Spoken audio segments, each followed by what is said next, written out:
கிறிஸ்துவில் அன்பானவர்களே, ஆண்டவரும் இரட்சகருமான இயேசு கிறிஸ்துவின் விலையேற பெற்ற நாமத்திலே உங்களை வாழ்த்துகிறேன். கர்த்தர் உங்களை ஆசீர்வதிப்பார்.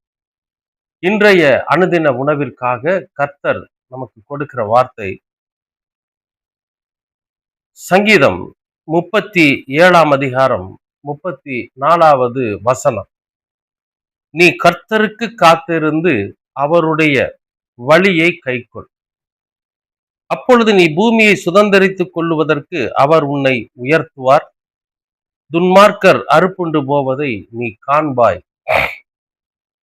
பிரியமானவர்களே, இயேசு கிறிஸ்து என்கிற அந்த மகா பரிசுத்தமுள்ள தேவன் இந்த பூமியில வந்து நமக்கெல்லாம் நல்ல விதமான ஒரு வழியை ஆயத்தப்படுத்தி கொடுத்திருக்கிறார்.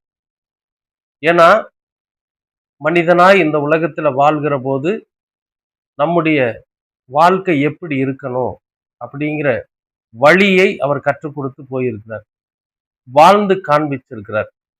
அதனால நாம அவரை பின்பற்றி வாழுகிற போது, அவர் காண்பித்து கொடுத்திருக்கிற அந்த வழியை நாம பின்பற்றுகிற போது நமக்கு என்னவெல்லாம் கிடைக்குதுன்னு இங்க வேதம் சொல்லுது பாருங்க. நீங்க கர்த்தருக்கு காத்திருந்து அவருடைய வழியை கை கொள்ளுங்க. நம்ம அவருக்காகவே காத்திருக்கணும். பிதாவாகிய தேவன் ஆண்டவராகிய இயேசு கிறிஸ்து மூலமாக நமக்கு காண்பித்து கொடுத்திருக்கிற அந்த ஒரு அற்புதத்தை நாம கை கொள்ளணும். ஏன்னா நாம அவரோட பிள்ளைகளாய் இருக்கிறோம். நம்ம எல்லாம் அவர் தன் சொந்த ஜனமா தெரிஞ்சுக்கிட்டதுனால இந்த வார்த்தையை கர்த்தர் நமக்கு கொடுக்கிறார். அப்பொழுது நீ பூமியை சுதந்தரித்துக் கொள்வதற்கு அவர் உன்னை உயர்த்துவார்.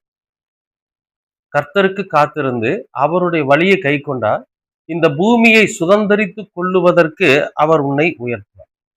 அப்ப பூமியை சுதந்தரித்துக் கொள்ளுவது அப்படின்னா இந்த பூமியெல்லாம் போய் விலை கொடுத்து வாங்குறதா அர்த்தம் இல்லை.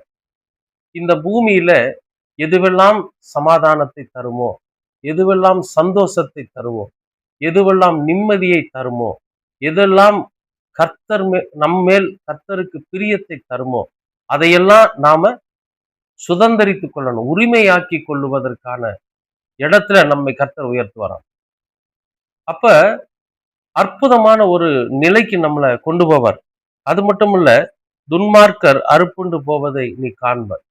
இந்த உலகத்துல துன்மார்க்கமா நடக்கிறான் இல்லைங்களா, அவன் அறுப்புண்டு போவதையும் நீ பார்க்கத்தான் போற அப்படின்னு சொல்லி சொல்றார்.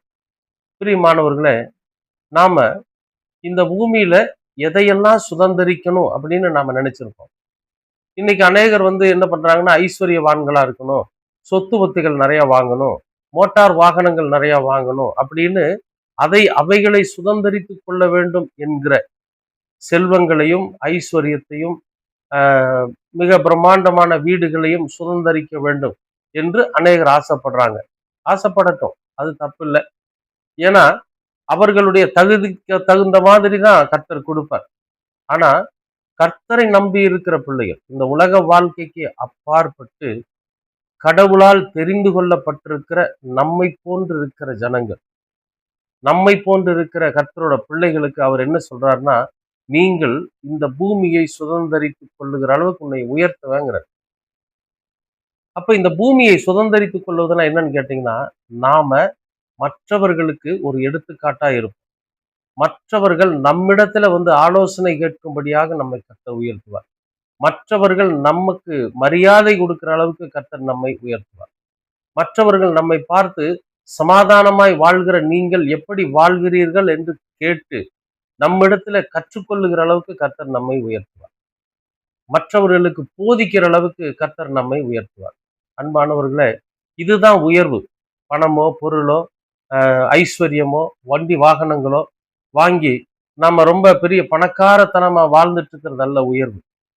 பூமினா மக்கள், பூமியில வாழ்ந்து கொண்டிருக்கிற மக்கள், அந்த மக்கள் வந்து நம்மிடத்துல ஆண்டவரை பற்றி தெரிந்து கொள்வது, ஆண்டவர் கொடுத்திருக்கிற சமாதானத்தை தாங்கள் எப்படி பெற்றுக்கொள்வது என்பதை அறிந்து கொள்வது, இப்படிப்பட்ட நிலை அந்த இடத்துல நம்மை உயர்த்துவார் கர்த்தர்.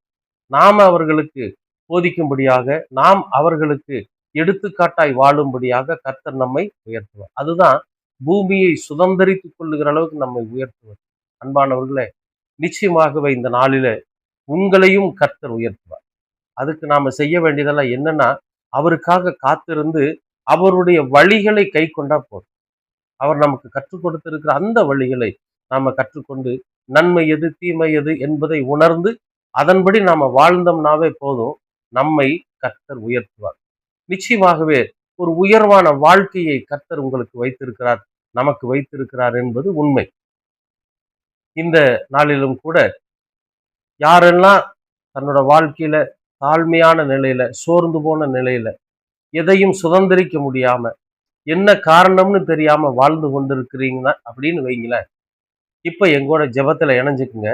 நிச்சயமாகவே கடவுள் உங்களை நல்வழிப்படுத்துவார். ஜெபிக்கலாமா? அன்பின் பரலோக தெய்வமே, உமக்கு ஸ்தோத்திரம். உம்முடைய பிள்ளைகளாகிய நாங்கள் இவ்வளவு நாளும் ஒரு உயர்ந்த இடத்திற்கு வர முடியாமல், எதனால் வர முடியவில்லை என்பதை நாங்கள் அறியாமலும் இருந்தோம். கர்த்தர் இன்றைக்கு ஒரு வார்த்தையை சொல்லி இருக்கிறது. உமக்காக காத்திருந்து உமது வழிகளை கைக்கொள்ளுகிற போது இந்த பூமியை சுதந்தரிக்கிற அளவுக்கு நீர் எங்களை உயர்த்துவீர். துன்மார்க்கருக்கு வரும் அழிவை நீங்களே காண்பீர்கள் என்றும் சொல்லியிருக்கிறீங்க. ஒருவேளை எங்களிடத்துல பாவமோ, துன்மார்க்கத்தனமோ, மீறுதல்களோ இருக்குமானால் நாங்கள் மனந்திரும்பினவர்களாக அவைகளை எல்லாம் விட்டு விட்டு உமக்காக காத்திருந்து உம்முடைய வழிகளை பின்பற்றி இந்த பூமியை சுதந்தரிக்கிற அளவுக்கு நாங்கள் உயர்ந்த நிலைக்கு வருவதற்கு நீர் எங்களுக்கு கிருபை பாராட்டுங்க. நாங்கள் எங்களை முழுமையாய் உம்முடைய சமூகத்திலே உம்முடைய பாதத்திலே அர்ப்பணித்து முழுமையாய் உம்முடைய ஆசீர்வாதத்தை பெற்றுக்கொள்ள நீங்க கிருபை பாராட்டுங்க. எல்லாவற்றையும் உமது திருக்குமாரனும் எங்கள் இரட்சகனுமாகிய இயேசு கிறிஸ்துவின் வழியாய் கேட்கிறோம் நல்ல பிதாவே.